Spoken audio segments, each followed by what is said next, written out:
ही दिवाळी माझ्या लग्नानंतरची दुसरी दिवाळी आहे आणि आज खरंच खूप छान वाटत होतं। सकाळी यांनी लवकर उठवलं होतं कारण मला मोठी रांगोळी काढायची होती आणि त्यांना माहित होतं अर्धी दिवाळी नाही रांगोळी काढण्यातच घालेल, त्याआधी नाहीला उठवावं सकाळ सकाळी म्हणजे लवकर होईल रांगोळी। तोपर्यंत पप्पा इकडे आकाशकंदील वगैरे लावत होते आणि मी लगेच माझं आवरायला लागले। आणि ही माझी साडी आहे दिवाळीची आणि हा नेकलेस किती सुंदर वाटतोय बघू शकता तुम्ही। आणि माझ्या साडीला ना एकदम मॅचिंग मी नेल्स सुद्धा केले होते। त्यानंतर इकडे ना हे दिवे विजत होते म्हणून ते सारखं सारखं लावत होते आणि त्यानंतर इकडे तोरण वगैरे लावून घेतला मी आणि घराचा लुक किती छान वाटत होता बघू शकता तुम्ही। त्यानंतर मी दिवे वगैरे ठेवून घेतले, थोडेसे फोटोज वगैरे क्लिक केले आणि त्यानंतर मग लक्ष्मीपूजनला बसलो आम्ही।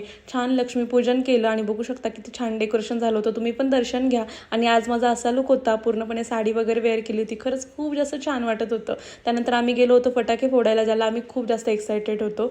मस्त फटाके वगैरे फोडले आणि पहिला फटाका मी फोडला होता जो इतका मोठा होता, मला भीती खरंच खूप जास्त वाटत होती, पण ह्यावेळेस मला ट्राय करायचंच होतं। आणि बघू शकता इकडे कसं मी लावून पळून गेले होते। तुम्ही ट्रस्ट नाही करणार, आतापर्यंत मी एवढा मोठा फटाका कधीच फोडला नव्हता म्हणून थोडीशी भीती वाटत होती। त्यानंतर मग काय तेवढा एक फटाका फोडला आणि मग मोठ्या फटाक्यांना नंतर हातच नाही लावला। मग पाऊस भूलचक्र हे सगळं करत होते। आणि हो, ह्या 2 फटाक्यांना तुम्ही काय बोलता ते पण मला सांगा।